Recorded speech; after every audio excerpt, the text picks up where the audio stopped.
Hola, ¿qué tal, estimados amigos? ¿Qué tal? Les saludo en este día, sábado 25 de febrero, y quiero compartir un poco acerca del tiempo con Dios. Como ustedes recordarán, estamos en el primer libro de Samuel. Ahora estaremos en el capítulo 17, verso 12 al 27. Estamos viendo la historia ya de el pueblo de Israel enfrentándose a la nación filistea, y indudablemente que ya está apareciendo David como uno de los protagonistas principales de la historia. Y bueno, aquí también vemos cómo en la parte final de la lectura de ayer, ya aparece Goliat también desafiando al pueblo de Israel.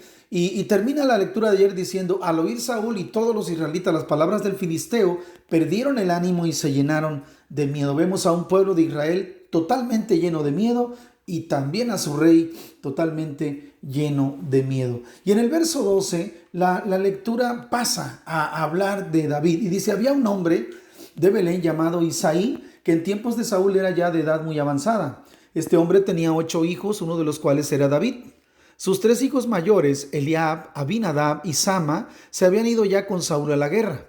David, que era el menor, iba al campamento de Saúl y volvía a Belén para cuidar las ovejas de su padre. Mientras tanto, aquel filisteo salía a provocar a los israelitas por la mañana y por la tarde, y así lo estuvo haciendo durante 40 días. Un día Isaí le dijo a su hijo David: toma unos 20 litros de este trigo tostado y estos 10 panes y llévalos pronto al campamento a tus hermanos.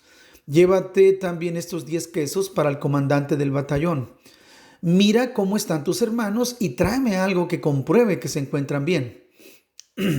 Mientras tanto, Saúl y los hermanos de David y todos los israelitas estaban en el valle de Ela luchando contra los filisteos. Al día siguiente, David madrugó y, dejando las ovejas al cuidado de otro, se puso en camino llevando consigo las provisiones que le entregó Isaí. Cuando llegó al campamento, el ejército se disponía a salir a la batalla y lanzaba gritos de guerra. Los israelitas y los filisteos se alinearon frente a frente. David dejó lo que llevaba al cuidado del encargado de armas y provisiones y, corriendo a las filas, se metió en ellas para preguntar a sus hermanos cómo estaban. Mientras hablaba con ellos, aquel guerrero filisteo llamado Goliat, de la ciudad de Gat, salió de entre las filas de los filisteos y volvió a desafiar a los israelitas como lo había estado haciendo hasta entonces. David lo oyó. En cuanto los israelitas vieron a aquel hombre, sintieron mucho miedo y huyeron de su presencia, diciendo: ¿ya vieron al hombre que ha salido? Ha venido a desafiar a Israel. A quien sea capaz de vencerlo, el rey le dará muchas riquezas, le dará a su hija como esposa y liberará a su familia de pagar tributos. Entonces David preguntó a los que estaban a su lado: ¿qué darán al hombre que mate a este filisteo y borre esta ofensa de Israel? Porque ¿quién es este filisteo pagano para desafiar así al ejército del Dios viviente? Ellos respondieron lo mismo que antes habían dicho en cuanto a lo que le darían a quien matara a Goliat. Fin de la cita bíblica. Bueno, pues aquí estamos viendo la misma historia de ayer, en el sentido de que están los dos ejércitos frente a frente dispuestos a la batalla, pero los filisteos sacan de repente a este hombre llamado Goliat para que desafíe al pueblo de Dios. Esto ya lo ha hecho por 40 días. Y el pueblo de Dios está lleno de miedo. Aquel hombre está totalmente empoderado, está lleno de autoridad, ¿verdad? Y desafía una y otra y otra y otra vez al pueblo. Y no hay nadie que le quiera hacer frente. Dice la palabra que todos estaban llenos de miedo. Ahora, un comentario que aquí nos puede ayudar. Dice que en aquella época solo los varones mayores de 21 años eran convocados a la guerra. David era joven todavía y pastoreaba las ovejas. Recordemos que él solía tocar el arpa para calmar a Saúl y era llamado al palacio cada vez que era necesario. Ahora, Saúl se encuentra en la guerra y Goliat provoca a Israel durante 40 días, tanto por la mañana como por la tarde. Sin embargo, tanto Saúl como el pueblo de Israel están llenos de miedo, inmóviles por causa de este miedo. Isaí tiene el deber de suplir con alimentos al ejército, especialmente porque la guerra se da en su región. Por eso Isaí ordena a David que lleve los alimentos y que a su vez le informe del estado de sus hermanos o de sus hijos de Isaí, ¿verdad? Así Dios guía a David, un hombre de fe, capaz de vencer a Goliat. Entonces, aquí vemos el comentario, ya se está adelantando un poco, ¿verdad? Pero definitivamente que no es casualidad que Isaí envía a su hijo David para que vaya a ver a sus hermanos. Ahora David reacciona de una manera un poco diferente a todos, como que hay algo que David no tiene, o en ese momento es más grande la ofensa que él siente por la actitud del filisteo que el miedo que puede tener. ¿Sí? Al llegar al campo de batalla, David deja su encargo al cuidado de un guardia, recordemos, así lo dijo la escritura, y como siempre, Goliat se burla de Israel y dice, y este huye delante de él con temor. En este contexto, David oye a los soldados israelitas decir que el que venciere a Goliat será provisto por Saúl de grandes riquezas y además le va a dar a su hija en matrimonio. Realmente dice aquí, Saúl está buscando a alguien que pueda liberar a Israel en su lugar, debido a que él se encuentra totalmente limitado. Él es el rey, pero no tiene la capacidad de enfrentar a Goliat. Quizá no tanto por la estatura, sino porque Dios ya no está con él. Y aquí hay cosas muy interesantes que debemos entender. Cuando el Señor ya no está con nosotros, ya es difícil que podamos nosotros enfrentar al enemigo y salir victoriosos. Es muy difícil porque el Señor de alguna manera es el que nos provee de fortaleza, ¿sí? Si el Señor no está con nosotros, estamos perdidos. Entonces,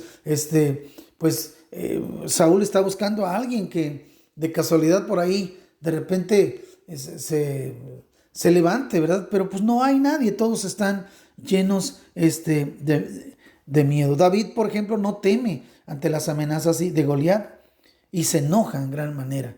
La pregunta, ¿qué le harán al hombre que venza a este filisteo?, es la que hace David, que ha provocado en algunos risas, en algunos otros comentarios, ha provocado que David dice que le van a dar a su hija, como que algunos han comentado de una manera incluso arriesgada, que si le van a dar a su hija, yo también puedo ver qué pasa, ¿no? En realidad, el plan de Dios es que David se levante ahí, se consolide, pero en realidad más adelante vamos a ver el por qué David es capaz de preguntar o de ofenderse ante la provocación del enemigo, ¿no?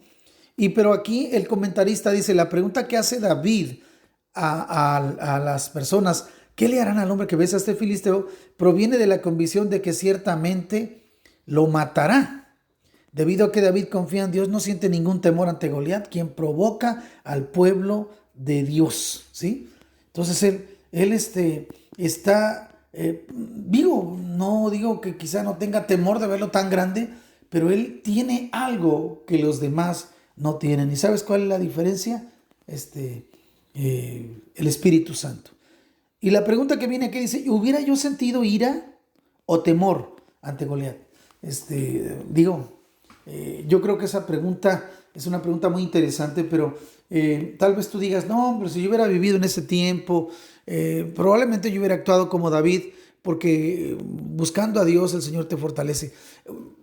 Podríamos hacer algunas conjeturas, algunas especulaciones, pero ¿sabes qué? ¿Sabes cómo actuarías ante Goliat? Nada más mírate ahora, en este presente, cómo estás actuando ante las cosas que amenazan. ¿Sí?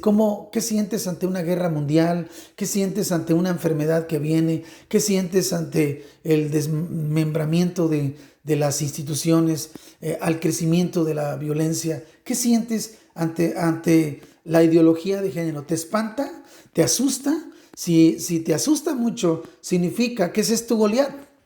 Y que si te asusta bastante, significa entonces que tu relación con Dios no está del todo bien. Necesitas renovar tu relación, buscar la presencia del Espíritu Santo para fortalecer tu corazón, porque vienen cosas difíciles. Pero en el nombre de Jesús vamos a vencer. En el nombre de Jesús vamos a salir victoriosos. ¿Cómo? No sabemos cómo, pero Dios lo sabe. Dios nos proveerá. Mi Dios pues suplirá todo lo que os falte conforme a sus riquezas en gloria. Así lo dice Filipenses 4. Entonces, no debemos olvidar que el Señor está con nosotros. En pocas palabras, estimados amigos, no olvides que eres cristiano. Y al ser cristiano, estás buscando a Cristo. El Espíritu Santo está contigo, estás siguiendo sus pisadas, perteneces a una iglesia, estás sirviendo probablemente, y eso nutre tu vida y tu relación con el Señor,